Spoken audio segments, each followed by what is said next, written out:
جس کا دل چاہتا ہے, یہاں پہ تصویریں شیئر کرنے پہ انہیں فرد جرم کا سامنا کرنا پڑ رہا ہے, جس کا دل چاہتا ہے فیک ہوں نہ ہوں, خود ڈاکٹر کیمی ہوں, کچھ بھی ہو, غلیظ تصویریں, گندی تصویریں آپ شیئر کریں گے اپنے مخالفین کی, واٹس ایپ گروپ میں فارورڈ کریں گے, اس پہ کامنٹری چلے گی. Like this is that easy. اور how we brush it under the carpet, that is the decay of our society. یہ ہو رہا ہے ہمارے یہاں. اچھا جی, ہمیں اس کا احساس کم ہوتا ہے, لیکن ہم دنیا کے ایک ایسے منفرد ملک میں رہتے ہیں جہاں پہاڑ بھی ہیں, سمندر بھی, دریا بھی, جنگل, صحرا, you name it, we really have everything. مطلب لوگ اتنے سے ملک ہوتے ہیں جہاں پہ ایک ہی طرح کی ٹرین ہوتی ہے. we are so blessed. ہمارے پاس گلیشیئرز بھی, ہمارے پاس ہر چیز ہے. تو ایسی جیوگرافی ہو تو ہر طرح کا چرند پرند وائلڈ لائف جو ہے وہ آپ ایکسپیکٹ کر سکتے ہیں, اور ان میں سے ایک نایاب جانور ایسا ہے جس کی نسل کو خطرہ ہے, and that is snow leopards. اور دیگر نایاب وائلڈ لائف کی تلاش میں دنیا بھر سے یہاں فوٹوگرافر جو ہیں وہ بھی آتے ہیں, اور بڑی ہی کمال کی, یہ لیں جی کچھ فوٹوگرافی جو ہے ہم آپ کے سامنے پیش کر رہے ہیں. ان میں سے ایک نمایاں نام فوٹوگرافرز میں سے ہے سردار جمال خان لغاری صاحب کا, جو ہمیں جوائن کر رہے ہیں. He is the honorary ambassador wild life Pakistan, Nikon's ambassador of wildlife لائف فوٹوگرافی بھی ہیں, اور وائلڈ لائف سینکچری بھی ہے ان کی ایک ڈیرہ غازی خان میں. So he's definitely one person in love with wildlife and animals. لغاری صاحب, ویلکم ٹو جیو پاکستان. کیا حال ہے آپ کا؟ یہ ذرا انٹرسٹ آپ کا لو فار وائلڈ لائف, اس کا تھوڑا سا بریفلی بیک گراؤنڈ بتائیں. جی السلام علیکم. جی آئی فیل گریٹلی آنرڈ اینڈ پریولیج کہ آج آپ کے میں اس بہت نامی کرامی شو میں بھی آج حاضر ہوں. پہلے اور کیپیسٹیز میں آتا تھا, الحمدللہ اب میں نے ان کیپیسٹیز کو خیر آباد کہہ کے ایک ایسا منفرد شوق کو میں نے پروان چڑھایا جو بچپن سے ہی میری ایک حسرت تھی. شروع میں جی شکار کیا کرتا تھا, اور اتنا شکار کیا کہ پھر میں نے کہا کہ یہ بہت غلط کر رہا ہوں, اور مجھے چاہیے کہ اب اس شکار کی کنزرویشن اور پریزرویشن کے لیے کچھ کام کروں. وہاں سے میں نے ان کی بریڈنگ شروع کر دی, فیزنٹس کی, موروں کی, طوطوں کی اور چرند پرند کی. 8-10 سال وہ کام کیا. پھر میں نے کہا کہ یہ قید و بند کی صعوبت میں ان کی بریڈنگ اور افزائش نسل کر رہا ہوں, تو کیوں نہ ان کو میں ایک سینکچوری کے اندر ان کو حفاظت کے ساتھ میں ان کو وہاں پہ چھوڑوں. پھر میں نے وہاں پہ سینکچوری اپنی بنائی. وہاں پہ میرے اللہ تعالیٰ نے مجھے زمین دی تھی, وہ زمین میں کاشتکاری میں بھی استعمال کر سکتا تھا, لیکن میں نے وہ ان پرندوں اور جانوروں کے لیے وقف کر دی. آج وہ پاکستان کی ایک بڑی کامیاب ترین سینکچوری بن چکی ہے. اس کا نام جمال لغاری وائلڈ لائف سینکچوری ہے ڈیرہ غازی خان میں. وہاں پہ پاکستان میں سب سے زیادہ جو مائیگریٹ کر کے الو آتے ہیں, وہ کہتے ہیں نا ہر شاخ پہ الو بیٹھا ہے, تو یہاں پہ تقریباً جو ہیبیٹیٹ ہے, جو درخت ہیں, ریگستان کا علاقہ ہے, تو یہاں پہ سردیوں کے موسم میں یہ ایک مائیگریشن روٹ بھی بنتا ہے. تو آؤلز کی 10 سپیشیز یہاں پہ آ کے باقاعدہ طور کے اوپر یہاں پہ بریڈ کر رہی ہیں. اس میں لانگ ایڈ آؤل ہے, شارٹ ایڈ آؤل ہے. تو لغاری صاحب یہ that's a lot of knowledge you have, interest آپ کو ڈیفینیٹلی ہے. فوٹوگرافی بھی ہم آپ کے ساتھ ساتھ دیکھ رہے ہیں, سینکچوری بھی آپ نے بنائی, آپ نے اسٹڈی بھی کیا کیا؟ آئی مین جس طرح آپ یہ الو کی ہی ویرائٹیز کا آپ بتا رہے ہیں, every time you would see you would keep studying it, اپنی نالج کو بڑھایا؟ جی when I saw these varieties, there is an app called Merlin and eBird.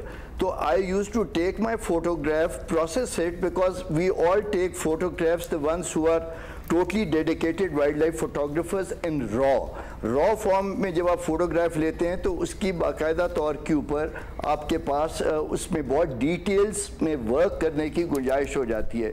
جیسے آپ دیکھ رہی ہیں ان تصاویر کے اندر, پوری پاکستان میں ایسے علاقوں میں گیا ہوں جہاں پہلے میں سوچ بھی نہیں سکتا تھا.